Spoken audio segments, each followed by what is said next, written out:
안녕하세요. 전기기능사 필기시험, 혼자 공부하시는 분들 정말 많으시죠? 그 합격이라는 목표를 향해 묵묵히 나아가고 계신 여러분을 위해 저희가 준비했습니다. 이게 독학하다 보면 길이 좀 외롭기도 하고 정보가 부족하다 느낄 수도 있는데요.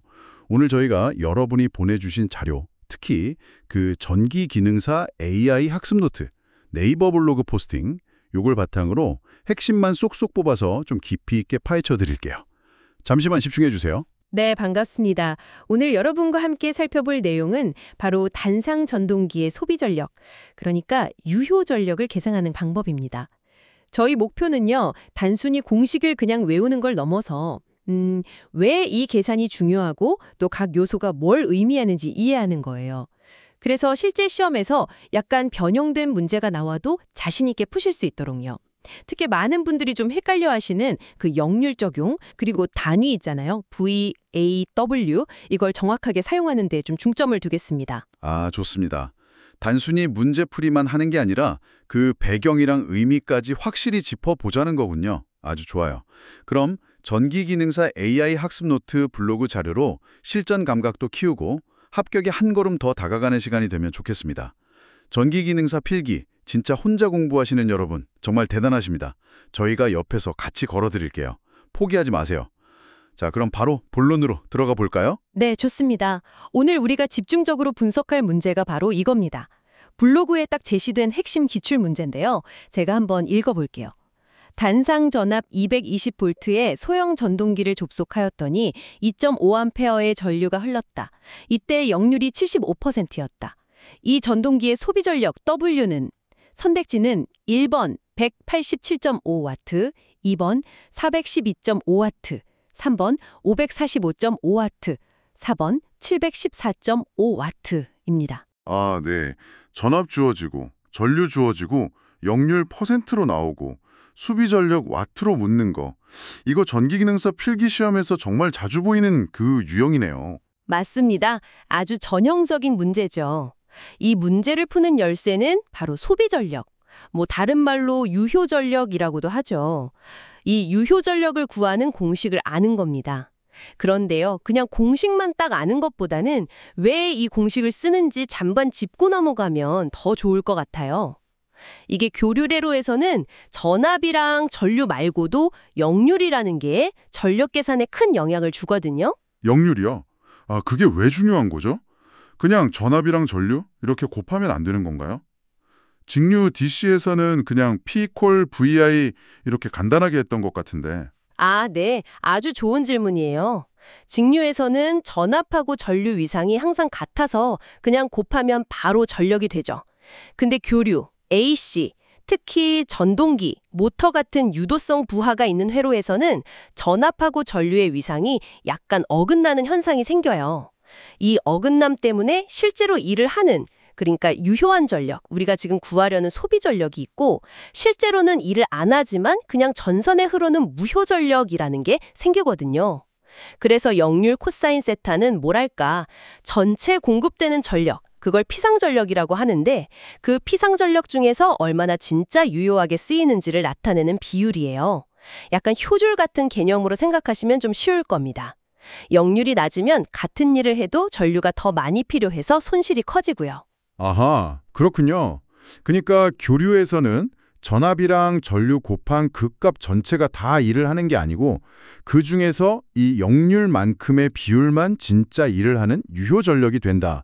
그래서 전압 V 곱하기 전류 A에다가 역률 코사인 세타까지 곱해줘야 실제 소비되는 전력, 와트가 나오는 거군요. 그럼 공식이 어떻게 되죠? 정확합니다. 네, 단상교류 회로에서 유효 전력 P, 즉 소비 전력은 이렇게 계산합니다. P, 유효 전력 단위는 W는 전압 V, 단위 V 곱하기 전류 I, 단위 A 곱하기 역률, 코사인 세타. 여기서 역률 코사인 세타는 단위가 없어요. 비율이니까요. P는 V 곱하기 I 곱하기 역률. 아, 네. 기억하겠습니다. 그럼 이제 문제에 주어진 값들을 이 공식에 넣어보면 되겠네요. 전압은 220V, 전류는 2.5A, 그리고 역류는 75%. 이걸 그대로 넣으면 되나요? 220 곱하기 2.5 곱하기 75 이렇게요. 바로 그 지점. 거기서 많은 분들이 실수를 하세요. 역률이 이렇게 백분율, 퍼센트로 주어지면요. 반드시 소수로 바꿔서 계산해야 합니다. 퍼센트라는 게 100분의 얼마라는 뜻이잖아요. 그러니까 75%는 100분의 75. 즉, 75 나누기 100 하면 0.75가 되는 거죠. 계산식에는 75가 아니라 0.75를 넣으셔야 해요. 아, 맞다. 75%는 0.75. 이걸 놓치면 완전히 엉뚱한 답이 나오겠네요. 와, 이거 진짜 중요한 포인트네요. 이거 하나만 제대로 기억해도 오답률을 확 낮출 수 있겠어요. 좋습니다. 자, 그럼 이제 진짜 계산을 해보죠. 유효 전력 P는 220V 곱하기 2.5A 곱하기 0.75. 네, 계산해 봅시다. 먼저 전압 220V하고 전류 2.5A를 곱해 볼까요? 참고로 이 값은 피상 전력 VA에 해당하는데 알아두시면 좋아요.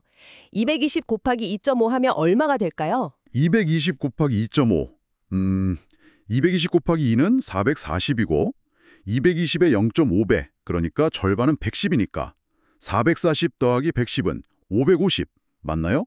550 VA. 이게 피상 전력이군요. 네, 맞습니다. 피상 전력은 550 VA입니다. 이제 여기에 역률 0.75를 곱해서 유효 전력 W를 구해야 하는 거죠. 그러니까 550 곱하기 0.75. 이걸 계산해야 합니다. 550 곱하기 0.75. 아, 이게 소수점 계산이 조금 헷갈릴 수도 있을 것 같아요. 혹시 이걸 분수로 바꿔서 생각해보면 어떨까요? 0.75는 100분의 75고 약분하면 4분의 3이잖아요. 그럼 550 곱하기 4분의 3 이렇게 계산하면 되겠네요. 오, 아주 좋은 접근 방법입니다. 분수로 계산하면 실수를 줄일 수 있죠. 네, 550 곱하기 4분의 3. 그럼 먼저 550을 4로 나눠볼까요? 얼마일까요? 550 나누기 4는? 암산되시나요? 이게 137.5가 나오거든요. 이제 여기에 3을 곱하면 됩니다. 137.5 곱하기 3은? 137.5 곱하기 3. 잠깐만요. 100 곱하기 3은 300, 30 곱하기 3은 90, 7 곱하기 3은 21, 0.5 곱하기 3은 1.5. 이거 다 더하면 300 플러스 90 플러스 21 플러스 1.5니까 412.5 맞죠? 412.5네요. 와, 정확하게 계산하셨습니다. 412.5 맞습니다.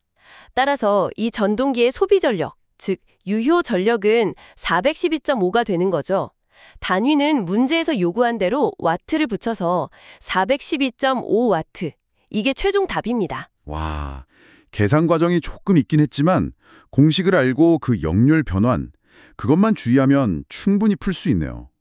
그럼 선택지 다시 볼까요? 1번 187.5와트, 2번 412.5와트, 3번 545.5와트, 4번 714.5와트. 우리가 구한 값 412.5와트가 2번에 딱 있네요. 그렇죠. 정답은 2번입니다. 이 문제는 전기기능사 필기시험에서 정말 단골로 출제되는 기본 중에 기본 유형이에요. 여기서 평가하고자 하는 핵심은 명확합니다. 첫째, 유효 전력 공식을 외우고 있는가? P = V 곱하기 I 곱하기 코사인 세타 이거죠. 둘째, 주어진 값들을 공식에 올바르게 대입할 수 있는가? 셋째, 백분율로 주어진 역률을 소수로 정확히 변환할 수 있는가? 그리고 넷째, 각 물리량의 단위, 전압은 볼트 V, 전류 암페어 A, 전력 와트 W, 이걸 혼동하지 않는가? 이 네 가지를 다 확인하는 문제라고 볼 수 있어요. 아, 정말 그렇네요. 특히 그 역률을 퍼센트 그대로만 곱해버리는 실수를 하거나 단위를 잘못 보면 완전 다른 답으로 갈 수 있는 함정들이 곳곳에 있어요. 공식을 아는 것도 중요한데 그 공식을 제대로 적용하는 연습이 정말 필요하겠어요. 맞습니다. 그리고 이 공식 P = V 곱하기 I 곱하기 코사인 세타.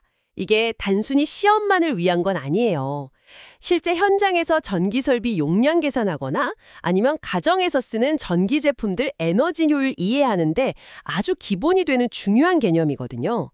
예를 들어서 에어컨이나 냉장고에 붙어 있는 에너지 소비 효율 등급, 이는 소비 전력 표시 있잖아요. 그게 바로 이 유효 전력 W하고 아주 밀접한 관련이 있어요. 역률이 개선된 고효율 제품일수록 같은 성능을 내면서도 소비 전력이 낮게 표시되는 거죠. 그렇군요. 이게 단순히 시험 점수 따기 위한 암기가 아니라 우리가 매일 쓰는 전기 기계들이 어떻게 돌아가고 얼마나 효율적인지를 이해하는데 꼭 필요한 지식이었네요. 와, 오늘 이 문제 하나를 깊게 파고드니까 전력 계산에 대한 이해도가 확실히 좀 높아진 것 같아요. 전기기능사 AI 학습 노트 블로그에서 이 문제를 괜히 핵심으로 꼽은 게 아니었네요. 그렇죠. 기본이 탄탄해야 응용도 가능한 법이니까요. 이 단상 전력 계산은 나중에 배우게 될 삼상 전력 계산이나 더 복잡한 회로 해석에 정말 기초가 됩니다. 그래서 오늘 배운 내용을 확실하게 자기 것으로 만드는 게 중요해요. 혹시 계산 과정에서 다른 방법은 없을까 하고 고민해 보는 것도 좋아요. 예를 들어 아까 550 곱하기 0.75를 550 곱하기 1 빼기 0.25로 계산해서 550 빼기 550 나누기 4 이렇게 계산할 수도 있겠죠. 자신한테 편하고 정확한 방법을 찾아보는 것도 중요합니다. 네, 다양한 각도에서 접근해보는 연습도 필요하겠네요. 자, 오늘 전기기능사 AI 학습 노트 블로그 자료를 바탕으로 단상 전동기의 소비 전력 계산법에 대해 아주 심층적으로 이야기를 나눠봤습니다. 핵심 내용을 다시 한번 정리해볼까요? 네, 가장 중요한 거 단상 교류회로의 유효 전력, 즉 소비 전력 P는 P월, W는 VI 곱하기 역률 코사인 세타 이 공식을 사용한다는 것. 그리고 문제에서 역률이 %로 나오면 반드시 소수로 변환해서 예를 들면 75%는 0.75로 계산해야 한다는 점. 이거 절대 잊지 마시고요. 각 값의 단위 VAW 명확히 구분하는 것도 필수입니다. 공식 암기, 역률 변환 주의, 단위 확인. 이 세 가지는 진짜 꼭 기억해야겠습니다. 독학으로 전기기능사 시험 준비하시는 여러분, 오늘 저희와 함께한 이 시간이 여러분의 학습 여정에 조금이나마 힘이 되고 또 방향을 잡는 데 도움이 되었기를 진심으로 바랍니다. 혼자 공부하는 게 결코 쉽지 않다는 걸 저희도 알거든요. 그래서 여러분의 노력이 더욱 값지게 느껴집니다. 꾸준히 이렇게 하나씩 알아가다 보면 분명 좋은 결과가 있을 거예요. 늘 응원합니다. 정말 대단하세요. 더 깊이 생각해 볼 만한 질문을 하나 드리고 싶어요. 우리는 오늘 전압, 전류, 역률 이걸 이용해서 전동기의 소비 전력, 유효 전력을 계산했잖아요. 그렇다면 우리가 집에서 쓰는 가전제품들, 세탁기나 전자레인지, 컴퓨터 같은 거요. 거기에 표시된 소비 전력 값은 대체 어떤 의미를 가질까요? 그리고 그 값이 우리가 내는 전기 요금하고는 또 어떤 관계가 있을까요? 오늘 배운 유효 전력 개념을 바탕으로 실제 우리 집 전기 사용량을 한번 추정해 보거나 어떻게 하면 에너지를 절약할 수 있을까 고민해 보는 것도 아주 의미 있는 학습 확장이 될 겁니다. 한번 주변의 전기 제품들을 찬찬히 살펴보시는 건 어떨까요?